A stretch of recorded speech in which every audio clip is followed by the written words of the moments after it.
श्रीगुरुभ्यो नमः। सदाशिवसमारम्भां शङ्कराचार्यमध्यमाम् अस्मदाचार्यपर्यन्तां वन्दे गुरुपरम्परां वन्दे गुरुपरम्परां। ಶ್ರೋತ್ರಿಯ ಬ್ರಹ್ಮನಿಷ್ಠ ಸದ್ಗುರು ಸಿದ್ಧಲಿಂಗೇಶ್ವರ ಪುಣ್ಯ ಆರಾಧನೆಯ ಸಂದರ್ಭದಲ್ಲಿ ಸದ್ಗುರು ಸಿದ್ಧಲಿಂಗೇಶ್ವರ ಸ್ವಾಮಿಗಳ ದಿವ್ಯ ಪಾದಾರವಿಂದದಲ್ಲಿ ನಮಸ್ಕರಿಸುತ್ತಾ ತತ್ಸ್ವರೂಪರಾದಂತಹ ಶ್ರೋತ್ರಿಯ ಬ್ರಹ್ಮನಿಷ್ಠ ಸದ್ಗುರು ದುಂಡೇಶ್ವರ ಸ್ವಾಮಿಗಳ ಪಾದಾರವಿಂದದಲ್ಲಿ ಶಿರವನ್ನಿಡುತ್ತಾ ಅವರ ಕೃಪೆಯ ಆಶೀರ್ವಾದವನ್ನು ಸರ್ವದಾ ಬೇಡುತ್ತಾ ತಮ್ಮೆಲ್ಲ ಎದುರಿಗೆ ಒಬ್ಬ ಚಿಕ್ಕ ಬಾಲಕನಾಗಿ ಕೂತಿದ್ದೀನಿ. ಅದು ಯಾವ ರೀತಿ ಅಂತ ಅನಿಸ್ತಾ ಇದೆ ಅಂದರೆ, ಈ CET ಪರೀಕ್ಷೆ ಅಂತೆಲ್ಲ ತಾವು ಕೇಳಿರ್ಬೋದು. ಬೇರೆ ಬೇರೆ ಪರೀಕ್ಷೆಗಳನ್ನೆಲ್ಲ ಬರೀತಾರೆ. ಆ ಪರೀಕ್ಷೆಗಳಿಗೆ ಹೋಗುವಾಗ ಎಷ್ಟೆಷ್ಟೆಲ್ಲ ಓದ್ಕೊಂಡು ಹೋಗಿರ್ತೀವಿ, ಅಲ್ಲಿ ಬರೋದೇ ಇನ್ನೊಂದು ರೀತಿ ಆಗಿರುತ್ತೆ. ಹಾಗೆಯೇ ಈಗ ನನ್ನ ಕಥೆನೂ ಅದೇ ಆಗಿದೆ. ಇಲ್ಲಿ ಸಂತೋಷದಿಂದ ಬಂದಿದ್ದೀನಿ. ಅವರೇನೋ ಒತ್ತಡ ಮಾಡ್ತಾ ಇದ್ದಾರೆ, ಮಾತಾಡಿ ಅಂತೇಳಿ. ನನಗೂ ಮಾತಾಡುವಂಥ ಒಂದು ಆಸಕ್ತಿನೂ ಇದೆ, ಹುಚ್ಚು ಇದೆ. ಯಾಕೆಂದರೆ ನಾನೊಬ್ಬ ಶಿಕ್ಷಕನಾಗಿ. ಆದರೆ ಗುರುಗಳ ಎದುರಿಗೆ ಬರ್ತಾ ಇದ್ದಂಗೆ ಎಲ್ಲವೂ ಕೂಡ ಆನಂದಮಯ ಈ ಕೋಶದಲ್ಲಿ ಸೇರಿಕೊಂಡು ಏನು ಹೇಳಬೇಕು ತಮ್ಮ ಜೊತೆಗೆ ಅನ್ನೋವಂಥದ್ದು ನನಗೆ ಅರ್ಥ ಆಗ್ತಾ ಇಲ್ಲ. ಆದರೂ ಈ ಸ್ಥಾನಕ್ಕೆ ಬೆಲೆ ಕೊಟ್ಟು ಒಂದು ಎರಡು ಅಂಶವನ್ನು ನಾನು ಹಂಚ್ಕೊಳ್ಬೇಕು ಅಂತ ನಾನು ತುಂಬ ಸಂತೋಷ ಹೊಂದಿದ್ದೀನಿ. ಆ ಈಶಾವಾಸ್ಯ ಉಪನಿಷತ್ತಲ್ಲಿ ಬರುತ್ತೆ ವಾಕ್ಯ, ಈಶಾವಾಸ್ಯಮಿದಂ ಸರ್ವಂ ಯತ್ಕಿಂಚ ಜಗತ್ಯಾಂ ಜಗತ್ ತೇನ ತ್ಯಕ್ತೇನ ಭುಂಜೀತಾಹ ಮಾ ಗೃಥಃ ಕಸ್ಯ ಸ್ವಿಧನಂ ಅಂತೇಳಿ. ನಿಜವಾಗಲೂ ಈ ಸುಂದರ ಪರಿಸರದಲ್ಲಿ ಆ ಈಶಾವಾಸ್ಯ ಉಪನಿಷತ್ತಿನ ಆ ವಾಕ್ಯ ಅದೆಷ್ಟು ಅದ್ಭುತವಾದ ಅರ್ಥವನ್ನು ಕೊಡುತ್ತೆ ಅಂದರೆ, ಈಶಾವಾಸ್ಯಮಿದಂ ಸರ್ವಂ, ಎಲ್ಲವೂ ಕೂಡ ಸಾಕ್ಷಾತ್ ಕೈಲಾಸವೇ. ಇಲ್ಲಿ ಯಾವ ವಯಸ್ಸಿನವರು, ಚಿಕ್ಕವರು, ದೊಡ್ಡವರು, ಬಾಲಕರು, ಮುದುಕರು, ಹೆಂಗಸರು, ಮಾತೆಯರು, ಮಹಿಳೆಯರು, ಭಗಿನಿಯರು, ಯಾವ ಜಾತಿ ಭೇದ ಇಲ್ಲ, ಯಾವ ವಯಸ್ಸಿನ ಭೇದ ಇಲ್ಲ. ಎಲ್ಲರೂ ಕೂಡ ಕೈಲಾಸದಲ್ಲಿ ಎಷ್ಟು ಸಂತೋಷವಾಗಿರ್ತಾರೋ ಆ ರೀತಿಯಾದ ಸುಂದರ ಒಂದು ವಾತಾವರಣವನ್ನು ನಾನು ನೋಡಿದೆ. ನಿಜವಾಗ್ಲೂ ಅದ್ಭುತ ಅನಿಸುತ್ತೆ. ಆ ಈಶಾವಾಸ್ಯ ಉಪನಿಷತ್ತಿನ ಶ್ಲೋಕಕ್ಕೂ ಇಲ್ಲಿರುವಂಥ ಒಂದು ಸನ್ನಿವೇಶಕ್ಕೂ. ಈಶಾವಾಸ್ಯಮಿದಂ ಸರ್ವಂ ಯತ್ಕಿಂಚ ಜಗತ್ಯಾಂ ಜಗತ್, ಈ ಜಗತ್ತಿನಲ್ಲಿ ನಾವು ಏನನ್ನಾದರೂ ಒಂದು ತಗೊಳ್ತೀವಿ ಅಂದರೆ ತೇನ ತ್ಯಕ್ತೇನ ಭುಂಜೀತಾಹ ಮಾ ಗ್ರದಃ ಕಸ್ಯ ಸ್ವಿಧನ. ಅಂದರೆ ಇನ್ನೊಬ್ಬರು ವಸ್ತುವಿಗೆ ಯಾರು ಬಯಸುವುದೇ ಇಲ್ಲ. ಇಲ್ಲಿ ಪ್ರತಿಯೊಬ್ಬರು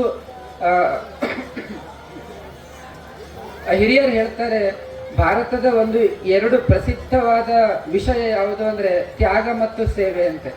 ಆ ಎರಡೂ ಕೂಡ ಇಲ್ಲಿ ಪ್ರತಿ ಕ್ಷಣದಲ್ಲಿ, ಪ್ರತಿ ಒಬ್ಬರ ಜೀವನದಲ್ಲಿ ನಾವು ನೋಡ್ಬೋದು. ಇಲ್ಲಿ ಚಿಕ್ಕವರು, ದೊಡ್ಡವರು ಎಲ್ಲರೂ ಕೂಡ ತ್ಯಾಗ ಮತ್ತು ಸೇವೆಗೆ ಬಹುಶಃ ಹೆಸರೇ ನಾನು ನೋಡಿದಂಗೆ ಇನ್ನೊಂದು ನಂದೇಶ್ವರ ಊರೇ.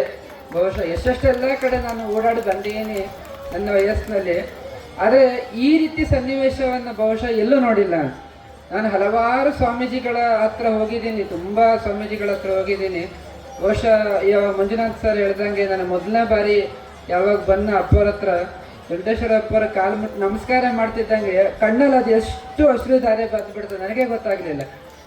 ಅವರು ಯಾಕೆ ಮೇಷ್ಟ್ರೆ ಅಂತ ಅವರ ಅಪ್ಪಾಜಿಯವರು ಕೇಳಿದ್ರೆ ನನಗೆ ಏನು ಹೇಳಬೇಕು ಗೊತ್ತಾಗ್ತಾ ಇಲ್ಲ. ನನ್ನ ದುಃಖ ಎಲ್ಲ ನಾನು ತಮ್ಮ ಪಾದಗಳಿಗೆ ಸಮರ್ಪಣೆ ಮಾಡ್ತಾ ಇದ್ದೀನಿ. ಸುಖನ ದುಃಖನ ಏನಿದೆಯೋ ಅದೆಲ್ಲ ತಮ್ಮ ಪಾದಗಳಲ್ಲೇ ನಾನು ದಿವ್ಯತೆಯನ್ನು ಕಾಣಿಸ್ತಾ ಇದ್ದೀನಿ.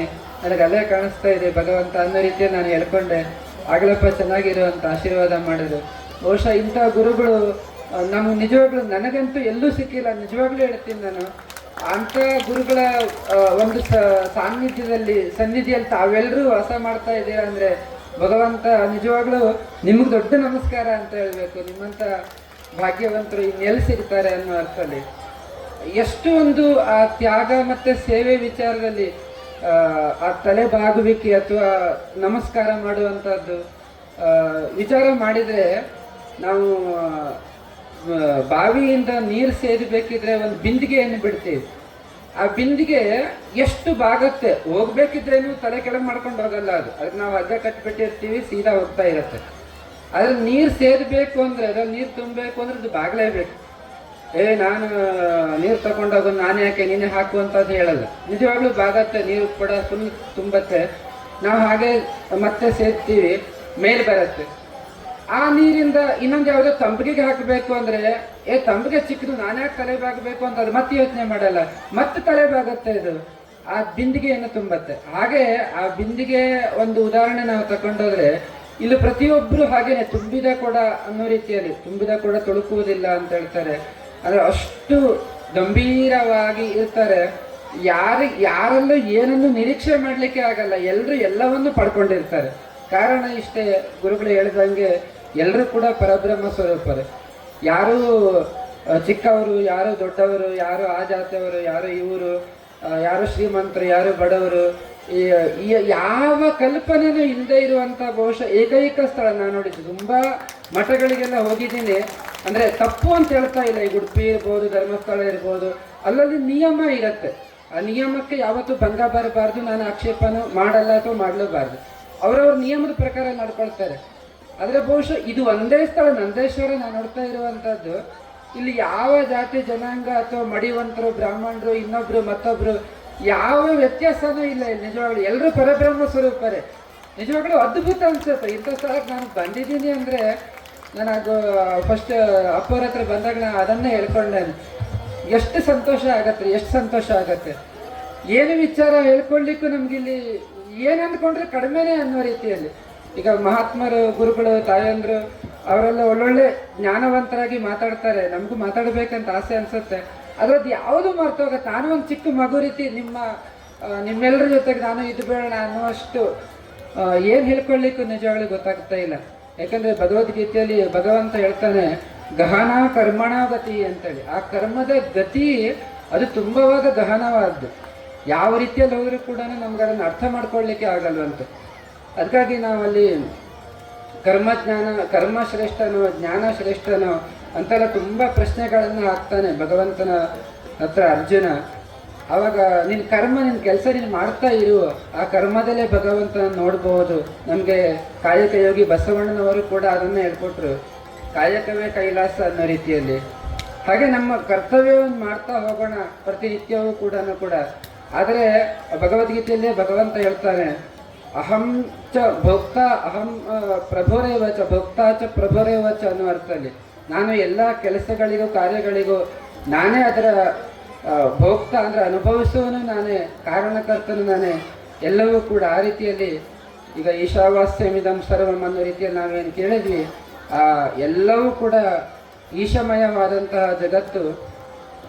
ಶಿವಭಕ್ತರಿಗಿಂತ ಎನಗಿಂತ ಕಿರಿಯರಿಲ್ಲ, ಶಿವಭಕ್ತರಿಗಿಂತ ಹಿರಿಯರಿಲ್ಲ ಅನ್ನೋ ರೀತಿಯಲ್ಲಿ ಈ ಶಿವಮಯವಾದ ಜಗತ್ತಿನಲ್ಲಿ ಕೈಲಾಸವೆಂಬಂತಹ ಅಥವಾ ನಂದೇಶ್ವರ ಎಂಬ ಕೈಲಾಸದ ಈ ಸುಂದರ ಪರಿಸರದಲ್ಲಿ ನಾವೆಲ್ಲ ಸೇರಿದ್ದೀವಿ.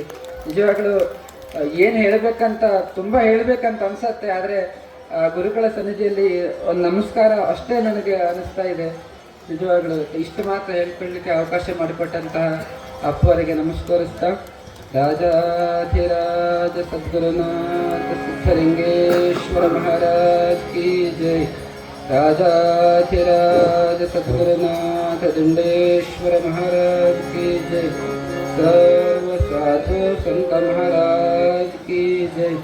ಶ್ರೀ ಗುರುದೇವ ದತ್ತ. ಹರ್ ಹರ್